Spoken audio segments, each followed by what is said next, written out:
Welcome to our post-Soviet children's authors panel. My name is Alina Adams, and I actually write adult Soviet Jewish historical fiction, but with me today are authors and illustrators of children's stories, and I'm going to ask them to introduce themselves, starting with Anne Blankman. Hello, everybody. I'm so happy to be here today. My name is Anne Blankman. I'm the author of several books for young people. One of my more recent books is The Blackbird Girls, which is middle grade historical fiction that takes place in the former Soviet Union in 1986 and in 1941. It begins with two girls who are bitter enemies. And during the tumultuous evacuation following the Chernobyl nuclear disaster, the girls end up depending on each other, not only for survival, but for friendship.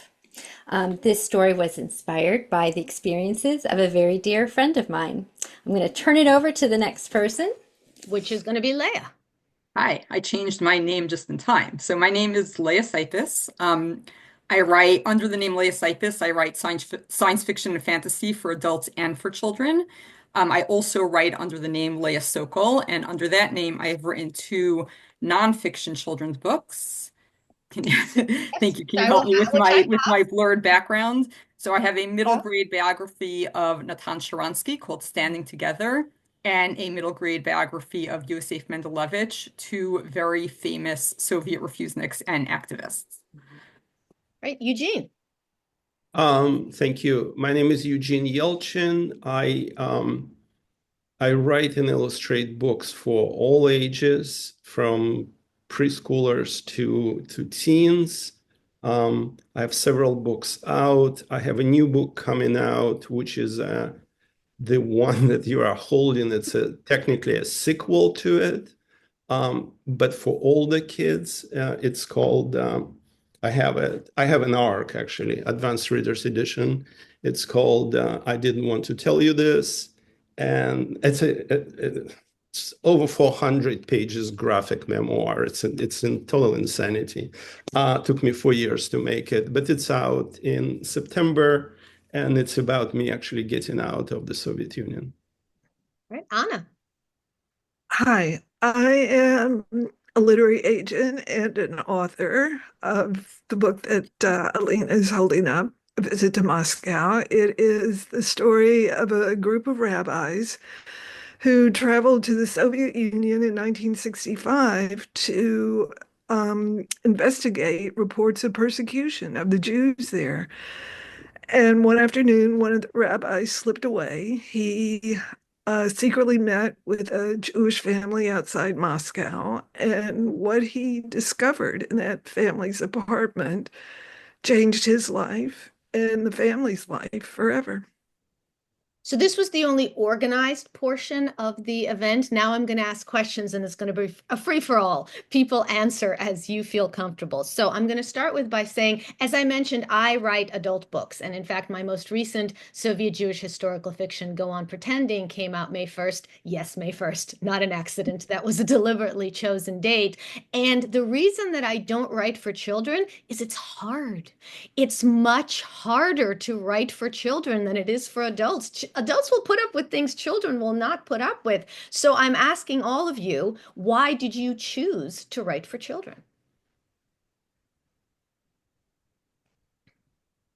Someone's going to have to answer. All right, I'll start. So in my case, I wrote books about two people who have written books for adults. So Natan Sharansky, of course, has written a lot of books for adults. Yosef Mendelevich has written his own memoir for adults. But the problem, which was actually brought to my attention by the people at PJ Arway, is that adults know this story and children do not. And especially when it comes to the Soviet Jewish story, for whatever reason, whether because there are people who lived through it so they don't feel like it's history, or because maybe like a lot of people were more left and pro-Soviet in United States education, and it wasn't like as rah-rah about talking about what happened. But for any number of reasons, there are not a lot of books about the Soviet Jewish experience for children. If you compare it to, say, World War II, where like you could never read the number of books that exist, right? When it comes to Soviet Jews, you can easily read all the books that exist. And in fact, half the people who have written them are on this Zoom. Right. So So I was convinced, and it didn't take much convincing because it's pretty obviously true to me, that if you want this history to be known by the next generation, you have to write the books for that generation. Yeah, Anna, you wanted to say something first. No, go ahead, Eugene. Um, I think as you write, I think it's very difficult to write for children if you write a particular kind of literature. If like I could never be silly. I'd love to be silly, but I don't know how to do it. So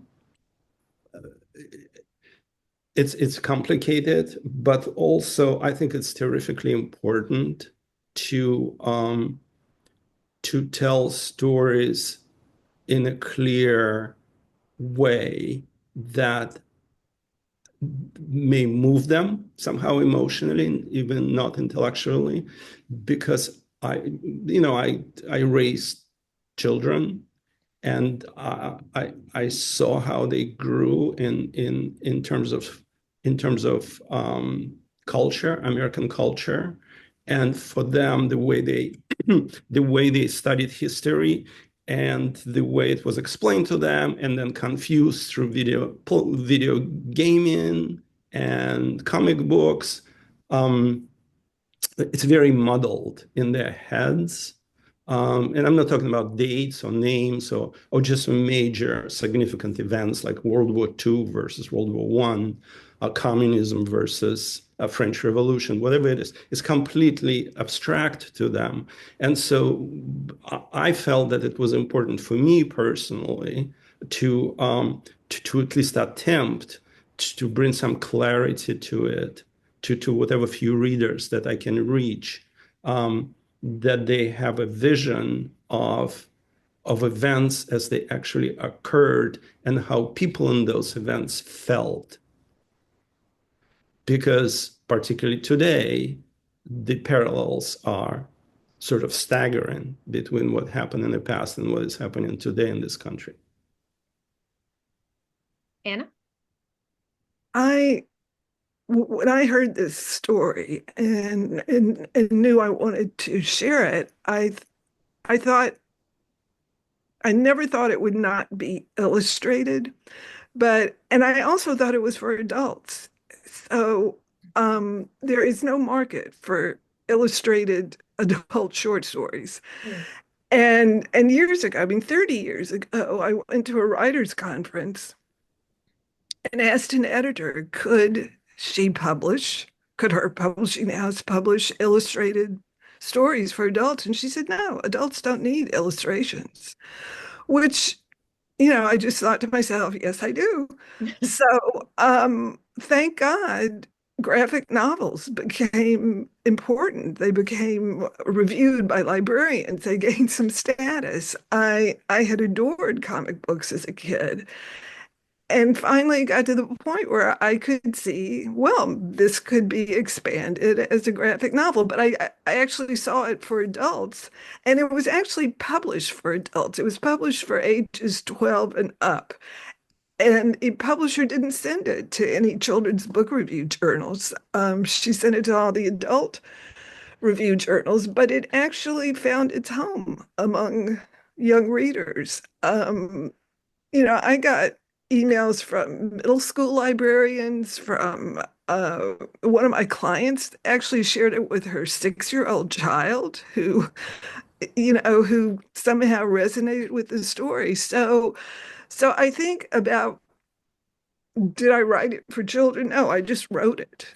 I trusted the publisher to find the market. I probably should not have trusted the publisher, but I think most writers, even if it's children, adults, just want to write the best story, do it the best they can, and then hope it finds its audience. Anne, what brought you to the YA space? So I came to it in sort of a roundabout way, actually. I'd always wanted to write stories, But after college, I went to graduate school to become a children's librarian, and I worked as a children's librarian for several years. And it was while I was working as a public librarian with children from like birth up through teens that I really got to see every day how incredibly important children's literature is for kids. You know, while I was doing baby lap sits and toddler story times and, you know, book clubs for teens, I could see how the power of stories and the power of information is transformative for young people. And of course, at the same time, I was devouring children's books and really fell in love with picture books, graphic novels, middle grade, YA, all of it. In fact, I still remember, Eugene, I'm a huge fan of yours. I can still remember as a librarian sitting with my review journals and ordering copies of Breaking Stalin's Nose. When my daughter was old enough for me to read it to her, you know, I was thrilled because we could share that story together. So for me, it really was this love affair with children's books and with kids in general. So now I write full time, and it's such an honor and a privilege to get to write for young people, because you realize that when you're writing for children, you sort of can't pull any punches. You have to be honest, you have to be clear, you have to respect their intelligence and write as honestly as you can. And I'm just delighted that I have the opportunity to do so. So I was born in the former Soviet Union. So were you, Eugene, Anna? Yes. No. And no, you weren't? Oh, okay. That's a surprise to me. Sorry. So my question then is twofold. For those of us who were born in the Soviet Union, what inspired us to set our stories there? Because there's a whole world out there. You don't have to be limited by where you were born. And for those who weren't, what drew you particularly to Soviet stories? So I'm actually going to start with Eugene, since having just read your book very much about being a child in the Soviet Union, what inspired you to set your books there as opposed to anywhere else? Oh, that's a difficult question. My editor, I had different editors over the course of the years, and my first editor at Macmillan, she told me, if you ask any adult how they remember themselves as children, they will come up with different ages. And I think I'm the closest, if I don't look in the mirror, I'm the closest to my 10-year-old self. And so there's something about that feeling of being in a world which is puzzling, particularly in the case of the Soviet Union, where parents would never tell you the truth, and you will never get the truth from any kind of media, which doubled it. So it was fairly secretive, as you well know, society. And so growing up with that already in a puzzle, when the adults are kind of like a hum at the periphery of your world, and you catch a phrase or two, and from those little phrases you kind of build up your vision of the world. I felt that that experience was repeated in my life when I came to the United States and knew no English.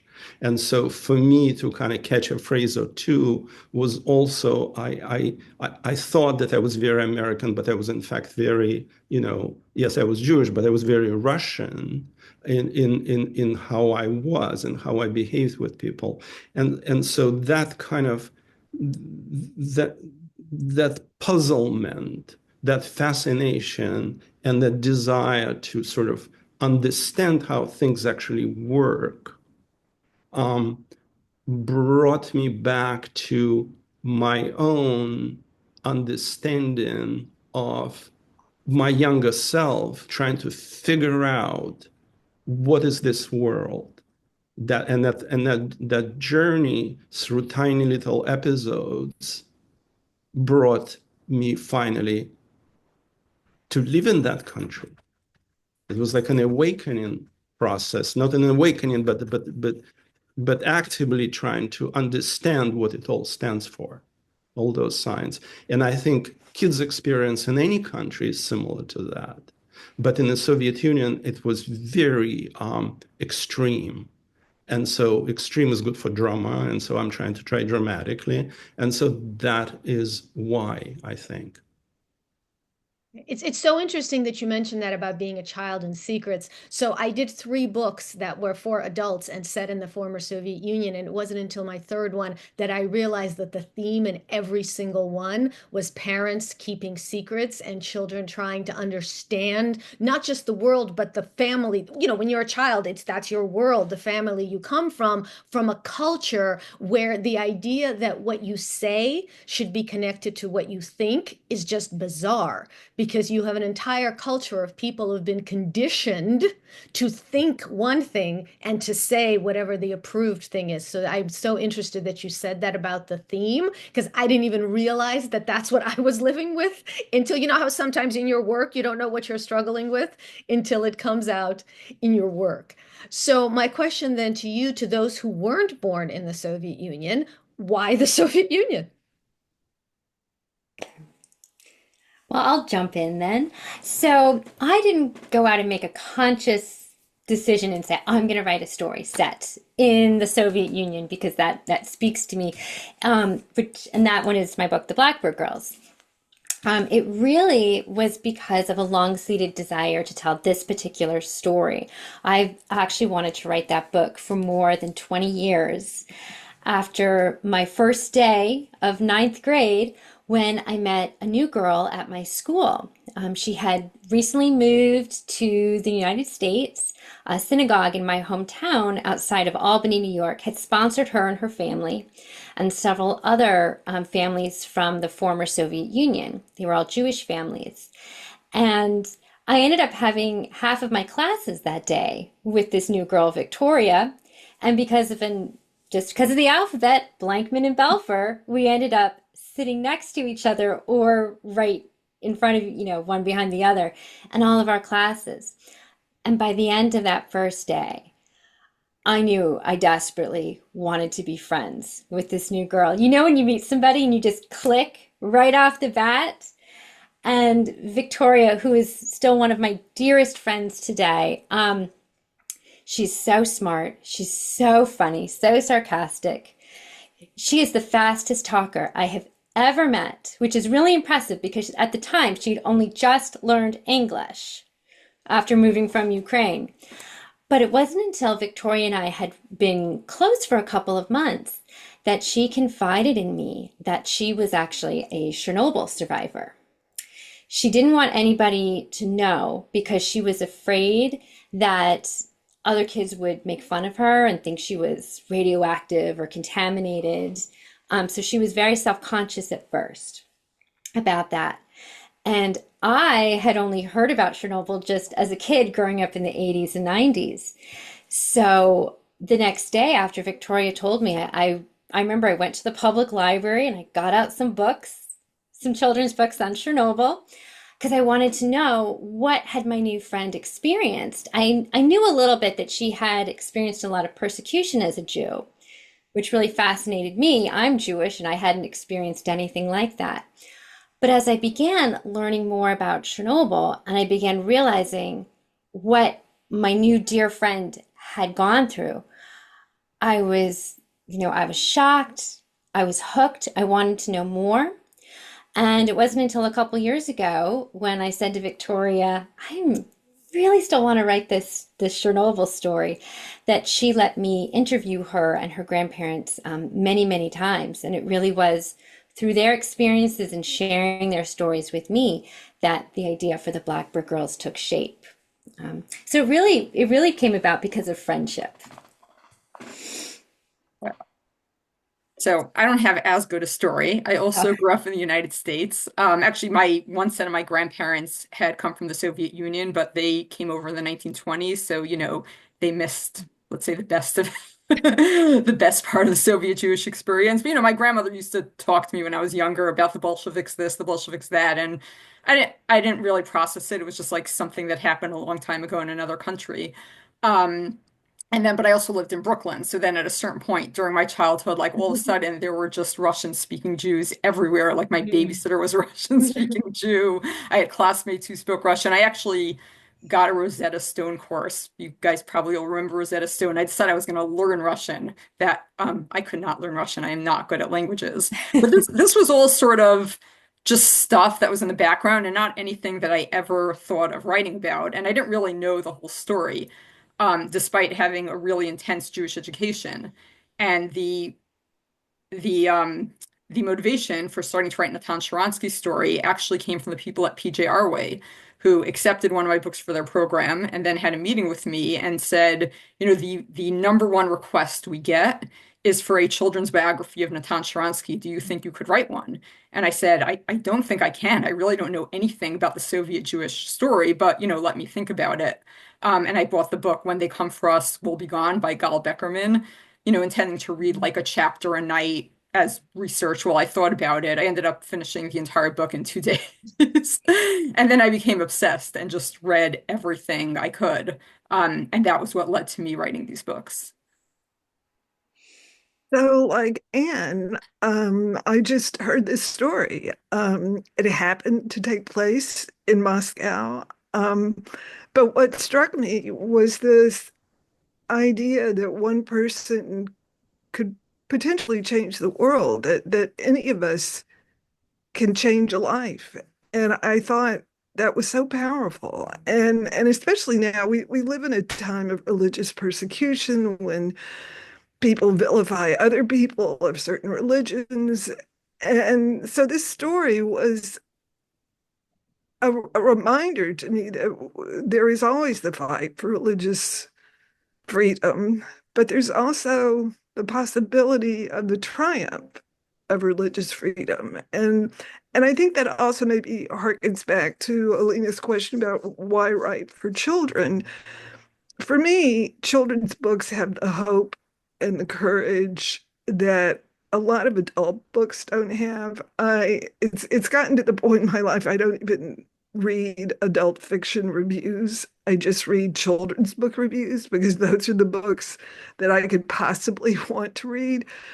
So so it yeah, and you also have to think about it as a Jew. Do you just resonate with stories of persecution? Um, and that's a question, to grapple with. What is it? What is the Jewish experience, and what does it mean for us? And maybe there's not enough of that in the world, and that's why these books are important. Um, to share these stories. What does it mean to be Jewish? So we have persecution, we have Stalin's doctor's plot, we have Chernobyl, we have Natan Sharansky, and the question comes up, are these appropriate topics for children? And it's something, I mean, I'm a parent. I think several of you have mentioned that you're parents. It's a topic that comes up both as a parent, as a writer. My husband is African American. He has a whole bunch of stories that he could share. And we frequently ask ourselves, are these stories appropriate for children? So I turn it over to you. I mean, I'm assuming the answer is yes. So let me paraphrase that. Why are these stories appropriate for children? Well, I'll say so. I have children, and as I was writing these books, I read them to them. And I have children of various levels of sensitivity. There are some who, cannot handle and don't want to hear about bad things that have happened. And there are those, who have a greater tolerance for it. So I do think when you're writing a book for children, right, it's like I wouldn't take everything, for example, that was in Sharansky's adult memoir and just copy it into my book. There are some things which he may have written about for pages that I'm just going to gloss over in a line, not leave it out because you can't leave things out, but there are some things you don't want to get into detail about. So I do think you have to be careful. There is an attitude in some aspects of the writing world that's like, well, children live through this. So, how dare you say that other children can't handle reading about it? Which I understand intellectually, but as a parent, I don't really see the two as connected. I think it is fine to write books that are geared toward children and that protect them to a certain extent. At the same time, of course, children grow up to be adults. And if you don't know history, it sounds very cliche, but many stupid ideas have been tried before, right? And if children don't grow up knowing about what happened when things were tried before, the patterns or, what people can fall into, then what is to stop them from repeating it? Mm. You're so lucky that your children read your books. My kids never read my Oh, books. mine won't read mine either. No, no, so I don't have that experience. I don't know. I think that if you don't mind, I'll mention this thing. I don't think it's what, I think it's how. Yes. I think what is very important, but how, whose point of view are you writing? What perspective are you taking on the events?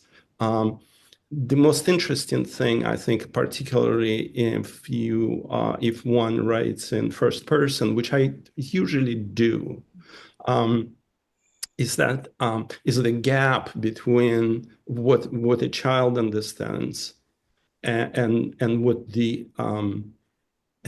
reader understands, even a young reader.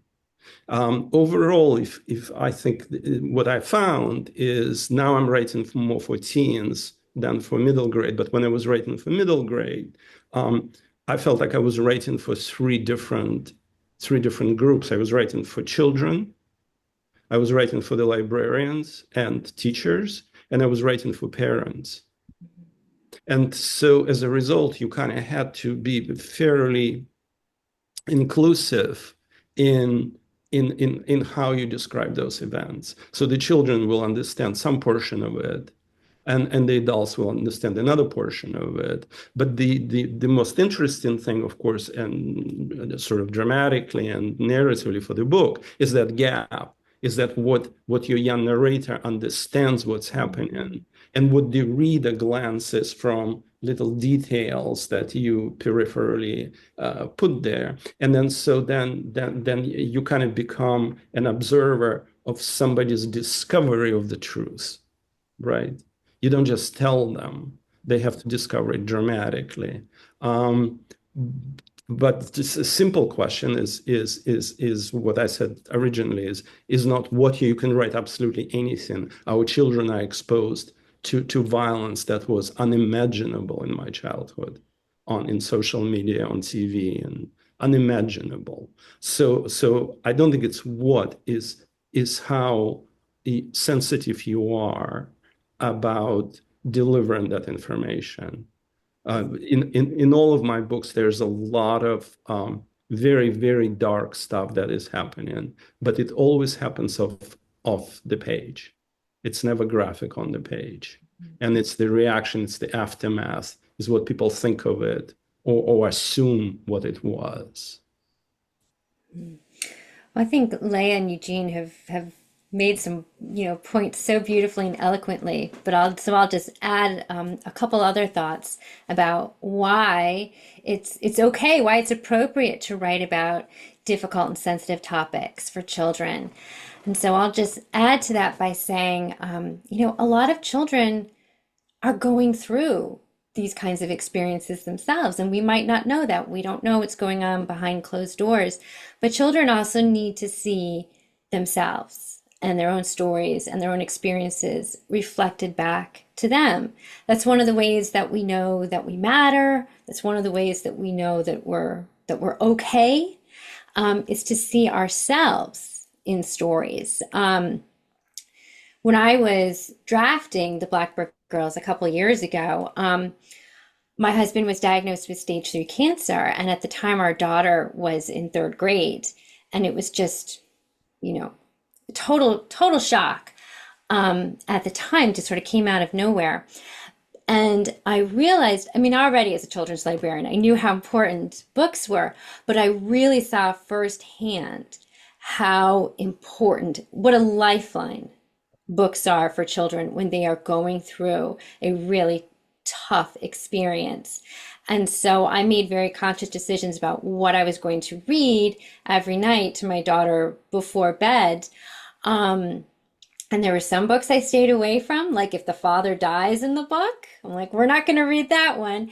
But there were other stories that I made sure to read to her, like The War That Saved My Life by Kimberly Brubaker Bradley, because that is an example of a very strong female main character who's gone through unimaginable circumstances and in the end triumphs over them. And I wanted to read these stories to my daughter so that she could see some of her own struggles reflected back to her and she could take inspiration and strength from them.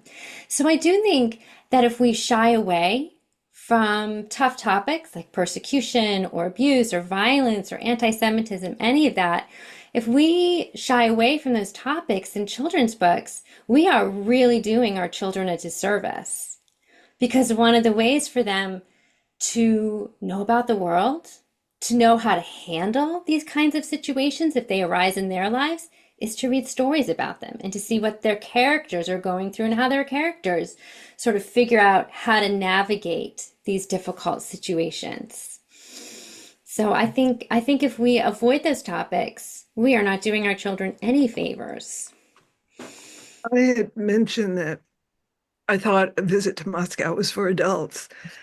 But I also really resonate with what Eugene said about identifying with his 10-year-old. And I think that's something I do no matter what I'm writing. There is that part of me that is young, and that story where this child was in such isolation, that resonated with me. I think there are so many children who feel isolated, whatever the circumstances are. If your friends have left you in school, whatever, that feeling of isolation is common to children. And I think that's what grabbed me. And I wrote the story, and it was children who responded. So the story finds the market. Leah, I believe you mentioned how we could start reading today and read 24/7 and still not get through all the books about World War II. And Anne, I know some of your titles are about World War II. So we can say that Americans are pretty much well versed or as well versed as they think they can be about World War II. Whereas very often I know when I talk about some of the things, Eugene, you write about, Stalin's era, when I tell people what was happening on the eastern side of Europe, most people are very well versed on what was happening in Western Europe in the 1930s and 40s. But when I talk about Stalin and his purges, and then later the Doctor's Plot and all of that, they're shocked. They say, I had no idea this was going on. So I'm curious what kind of responses you get from American readers to these books and to these topics. Do you want to, are you asking me? I'm asking everyone. Well, I'll start then. It's very interesting. I'm lucky, really. I'm getting very good responses. The books are, excuse me, they are translated in many languages. Breaking Stalin's Nose is studied at school. I mean, when I wrote it, I kind of wrote it for myself, really. I didn't think it would be published. I showed it to my Russian acquaintances, and they told me that I'm out of my mind, that nobody would ever care. And it turned out to be not true. And it's interesting. When the book came out in Russian, I got actually a lot of hate mail from parents mostly.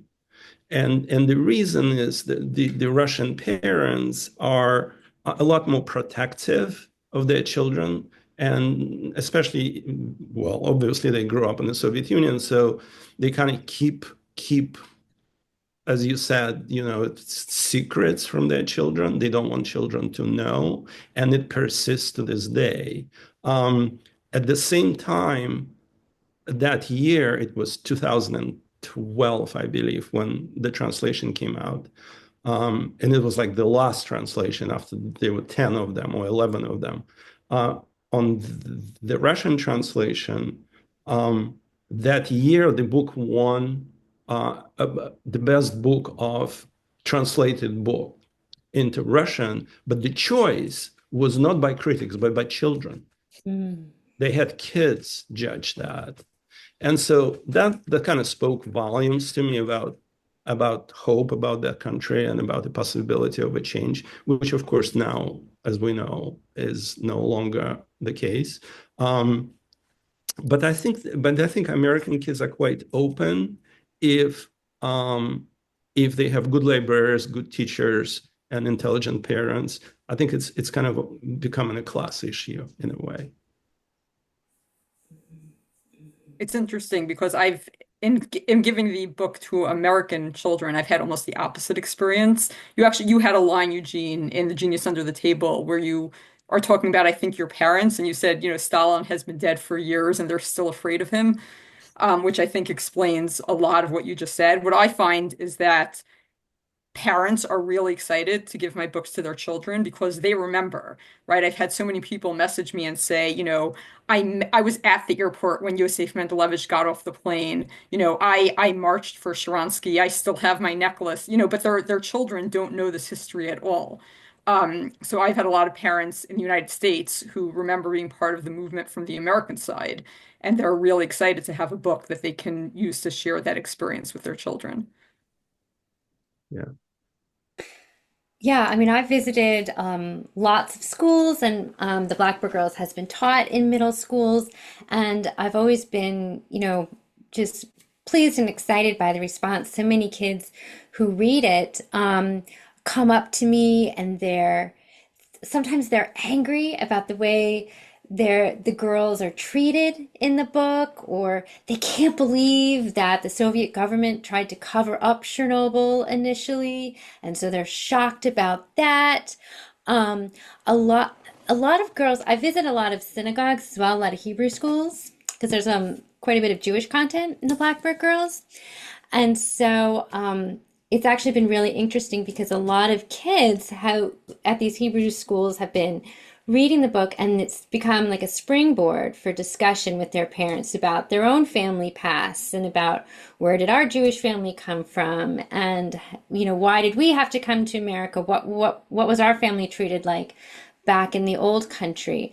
So it's been really interesting how the book can sort of be a door to having some difficult conversations between parents and kids.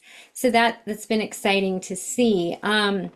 Much to my surprise, The Blackbird Girls was translated into Russian and published in Russia, which surprised me because I'm an American writing a story set in the Soviet Union.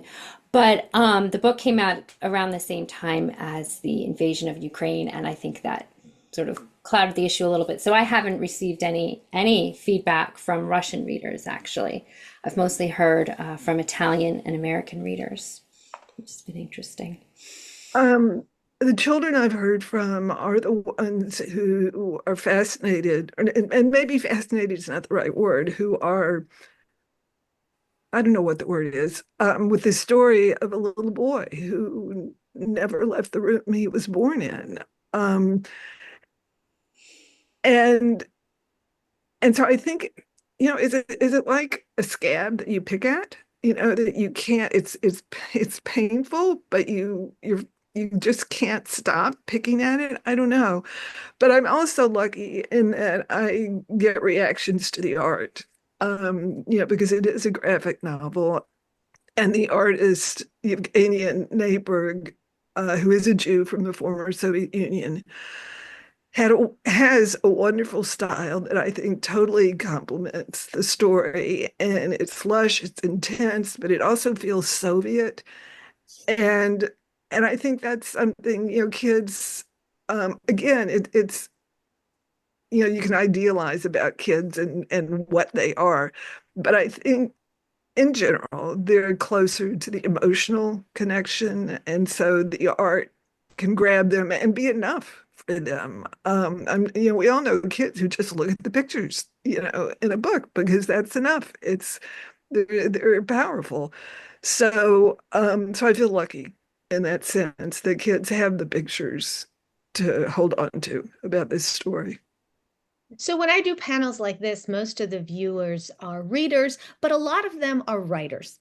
So I like, or illustrators. So I like to put in this question as to what advice you would have for aspiring children's books writers, for aspiring illustrators. And Anna, maybe as an agent, you can offer your perspective as well about the profession. Because as we all know, people come up to goes, oh, yes, I'm going to write a book one day. I have an idea. But as we all know, this is a profession, this is a job. So, what advice would you give to aspiring, especially those who would like to do children's books, YA, teen books, both from your perspectives as writers and illustrators and as an agent? I'll start because I have two pieces of very practical advice, so I'll say them and then everyone else can be inspirational. So my two biggest pieces of advice are one, after you finish a book, the next thing you should do is start working on your next book. And my second piece of advice, which is actually the best piece of writing advice I ever got, is that when the book is finished, read the entire thing out loud before you send it anywhere. Would you recommend using AI or having like an automatic voice reading out to you? I don't mean for editing or writing. I just, everybody flinch. I didn't mean that. I realize it came out wrong. But there is a program we can just read it to you. Would you recommend something like that? So I've never tried it. I read it myself because that way I can see what I'm stumbling over, or I can see if I'm trying to express a sentence in a way that doesn't match the way I've written it. And so in addition to helping me smooth out the writing, it tells me whether what was in my mind is not actually on the page. I just find when I read my own thing out loud, I read what I thought I put down rather than what is actually on the page. So I need someone else to that's why if you can force your children to listen to you, that's oh. But as they get older, it gets harder and harder. Right. Well, I have some more practical advice to add on to what Leah said, which is I think a lot of writers, when they're starting out, they can fall victim to the idea that you have to write to trends. And they might think, oh, what's hot right now in publishing? What's selling a lot, or what's on the top of the bestseller list? And that's what I'm going to emulate. And I think that if you're sort of chasing trends, first of all, you're not being true to yourself. And the most important thing is to write the stories that only you can tell, the stories that are meaningful to you and that get you excited and make you want to sit down at your desk every day at your computer. And also on a practical note, if you're chasing trends, you will always be behind because what's on the shelves, that those are books that they sold in manuscript form 2 years ago, sometimes 3 years ago, depending on the publishing schedule. So I really think it's very important to be authentic and to be yourself when you're writing and write the stories that you genuinely want to tell. And to add on to what Leah said earlier, which I think is the best advice, is that when you send that manuscript off, to an agent, don't sit around and wait to hear back. Start working on something new. And don't work on a sequel, because if the first one doesn't sell, you're just wasting your time and you're going to make yourself miserable. Work on something else, something different right off the bat. Oh, and the other thing I want to say, and of course, as a former children's librarian, I have to say this, but read. I think reading is one of the best and most important things you can do. Just as a human being, it's so good for you. It's one of the greatest pleasures of life. But also, if you want to write, you need to just read, and read different genres, read books that you love. I think it's also important to read books that maybe you don't like and ask yourself, what is it about this book that's bothering me? What is it about this author's style that I don't like? Because that will help you figure out any potential pitfalls that you might be falling into. So read. This is definitely my big piece of advice. So Eugene, I'll pass it over to you. That's a great advice. I totally agree with this. I mean, you can't be a writer without being a very good reader. Yes. I rarely read children's books or middle grade books or teen books for a number of reasons. I try to read classics. You know, I was kind of brought up on classics, and I sort of stayed with it. I read the same books over and over. And my wife is a terrific writer for adults, and I always try to kind of steal books that she's reading because she knows stuff that I will never know. Um, but in terms of sort of very practical advice, and I don't know if this story is true or not. Maybe it is. It is said that Robert Frost wrote a poem a day, and so he had apparently a set of drawers with a poem in every drawer, and he would write a poem, put it in his drawer, and then wouldn't look at it for a year. The best editor is time. So when you don't look at something for a really long time and then you reread it, you know exactly how to fix it, at least at that moment of time. So if I have any advice, is really advice to me, not to anybody else. Don't hurry. Don't hurry. Don't hurry. It doesn't matter how many books you wrote. If you wrote one good book, that's good enough. But it has to be the best you can do. I agree with all of that, and just looking at it as from an agent's point of view, um, put it away for a year. I agree that the things that I tell my clients, if they had just waited long enough, they would have seen that themselves. They wouldn't need me to say that. But the two things that I've seen from my clients, one is enjoy the journey. I have clients who are so frustrated and angry because they haven't been published the way they want to be published. And I truly think they're missing the point that you have to enjoy the journey. And then it's meaningful and then it's enjoyable.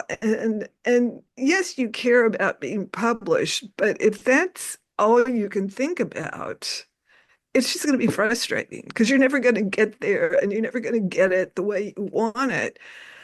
Um, and the other thing is to stay optimistic, stay hopeful. I have clients who are so knee-jerk pessimistic about whether an editor will like the work, or I guess we should put that one away now. I guess we should give up on this now. And, it can take 2 years, it can take 3 years, it can take 100 rejections. But if you love it, and you love the journey, you stick with it. And you stay optimistic. I do believe I have clients that I can't buck their pessimism. They are so convinced that they will never be published. I'm not sure the universe is going to say yes to them. And I think I may be wasting my time sending their work out because they're so convinced that it's not going to be published. So those are my two pieces of advice. Enjoy the journey and stay hopeful.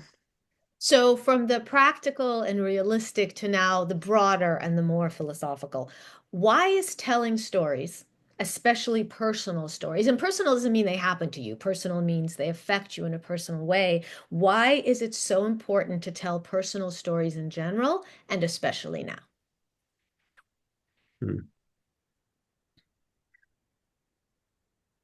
Um, Excuse me, I gotta start, especially now. I'm gonna hop on that one. I think that I think from the very beginning, I mean, yeah, I'm stating the obvious, so everyone knows that. From the very beginning, the story is developed as a kind of way of experiencing the world without actually experiencing it. So you are safe and you can still understand how to act potentially in an unsafe situation, really. I think what's happening now on the streets of this country, what's happening now in Middle East, uh, I think one needs to have some kind of preparatory work done in order to in order to even understand, or understand is probably, we will never really fully understand, but at least have a reaction that's appropriate to the events. That makes sense to the proportionally to what is happening, because what is happening now is outrageous, really. And so how we authors and artists and intellectuals in this country react to it is important, because if we stay, I want to say about one thing about dictatorship that obviously everyone knows. The dictatorship is only good at scaring its citizens. So if we are scared, we will lose. And so I think the stories that show young people, since we're talking about children's literature, young people in a predicament that is kind of life and death predicament, or even a small predicament, and put ourselves as authors into the shoes of that character and say, what will I do in that situation? Then first of all, your character is going to be authentic. And the child who reads the book, or the book is read to, or is listening to the book, is going to connect to this character. And they will have some idea that when unimaginable happens, they're kind of prepared for it. Kind of. Never fully, but kind of. They will recognize, about recognition of what could happen. I think right now children's literature is more important than it ever has been. That's sort of my 2 cents on that one. I absolutely agree, Eugene. I think in these incredible times, we need stories of love and friendship and kindness, and of kids figuring out how to navigate really difficult situations. We need those kinds of stories more than ever, because they can provide light in a dark time, for kids, for adults reading them, for the adults writing the stories. And it's important not to be silent during a time when silence is kind of encouraged, and when it can be scary to speak out. And I think that these kinds of stories that children need so much right now, I really think they can make a difference. They can really be life-changing.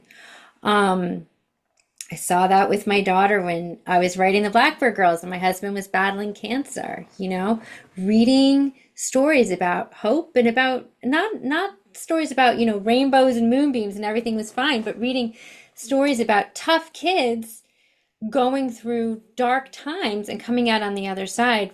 That made a tremendous difference for my daughter. And so I can see that it would make a huge difference for other children. For myself, when I was writing The Blackbird Girls, I mean, honestly, every day for a while, I felt like I was going to die, because I was getting up at like 4 a.m. and I was working full time as a librarian and taking care of my husband and my little daughter. And I'd put everybody to bed at the end of the day, and then I'd sit down and write, and I was exhausted.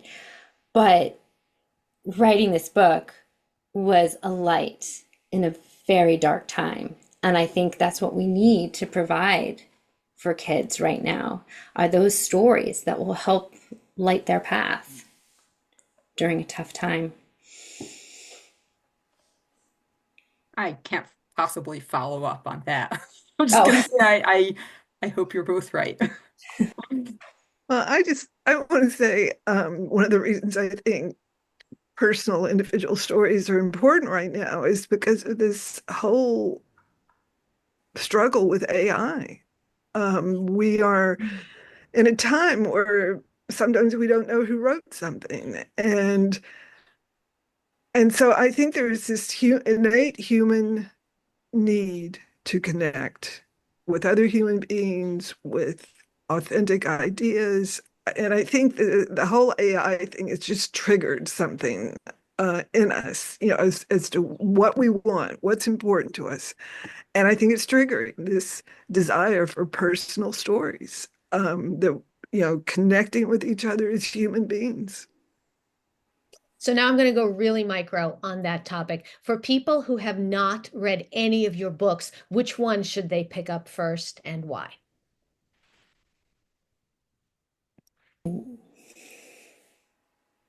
And it doesn't have to be one of the ones we discussed here today. So which one do you think, or maybe even look at it this way, if people were going to read only one book by you, which one do you hope it'll be, or which one should it be? We all want to say the last book we wrote, of course. That's the most So precious to for us. you, Leah, what's your last one? My last book that I wrote is actually it's under the Leah Cypess name, and it's totally different from anything we're talking about here. It's called Miriam's Magical Creature Files: The Truth About the Tooth Fairy, and it's a bridge book for ages 5 to 7. And I love it. It's funny. I don't know if I would say it's the one book of my books that people should pick up, but I'll go with it since since it's my latest book. I don't know. I really don't know. I kind of agree with Leah. Yeah, the last book but my last book is for teens and adults, so I can't promote it for kids, for younger kids. I really don't know. I think Breaking Stalin's Nose is an important book. I think The Genius Under the Table is an important book. Um, some picture books I made, the art is okay, and so if people are interested in making art, they they may, I don't really know. Uh, I don't. It's like everybody else. It's you make something as an artist, and at first you really hate it because it's not what you imagined, and then later on you can look at it. Like I look at some of my paintings, um, and I can't paint like this anymore, and they're 20 years old. So I think people should do what they really feel like, what appeal. I think people should read what appeals to them, what they like, whether it's my book or Leah's book or Anne's book or Anna's book or anybody's book, when they go into bookstore, go to the library, whatever. And I tell my kids that, not that they need it. I say, you don't have to finish a book. If you don't like it, just drop it, get another one. And my kid, the only book he finished this year was Great Gatsby because he had to read it for school. But he didn't finish 1984, and I was so offended by that. You Animal know? Farm is better. Animal Farm is better than 1984. Fight me on that one. Well, no, I'm not going to fight you on that, but I mean, it's just weird. I think they're so caught up in different in technology and totally different. I mean, they're different, and Anna is talking about artificial intelligence. I think it's going to play a huge role. Yeah. So, I don't know. I think its future is an open question in so many ways. I We'll just see. recently said to someone that if I can't write a book that's more moving and meaningful and engaging than an AI, that's on me. That's my fault. That's not the AI's fault. Yeah, right. I agree, and I think that is the one saving thing is that AI has no soul. It has no inspiration. It's not inspired by anything the way humans are. I only have 3 books published, so the one I would want people to read is the last one, A Visit to Moscow. And the selfish hope is that someone would read that book and actually have met the family. I still am searching for that little boy's family. They did make it to Israel. He was killed by a landmine, but I'm sure. But he was married at the time. He had children. I would just love to find that family, and if nothing else, tell them, how much that story has impacted my life. So that's what I want. I want people to read that book and just mention it to someone else, and someone else says, "Oh, I heard that story of a family in Haifa," and put me in touch with them, and it's a really, really happy ending. Well, Alina, I think this is really an impossible question of what book you'd want folks to read. So, like everyone else, I'm just going to hop on this train and we'll say my most recent book that came out earlier this year, The Enemy's Daughter. It's a middle grade historical fiction set during World War I. And it begins aboard the doomed Lusitania ship, which gets bombed by a German torpedo. So I would pick that. I would say that one, but probably deep in my heart, I would say the manuscript that I'm working on now that I'm revising that's going to come out. I think it's going to be 2 years before it comes out. So I don't know. For me, it's usually whatever I'm working on right now. I'm like, that's the one I want people to read because it's what you're working on and what you're currently in love with. Well, currently in love / in hate with, depending on the day, right? I give updates. The book is trying to kill me. Right. So thank you, everyone. Thank you so much for coming. Thank you so much for sharing your wisdom. We have Anne Blankman, Leah Cypess, Leah Sokol, Eugene Yelchin, Anna Olswanger, and I'm Alina Adams. My most recent book, I'll just jump on that as well, is called Go On Pretending, which just came out on May 1st. Thank you so much for watching, and thank you for being here. Thank you. Thank you. Thank you very much.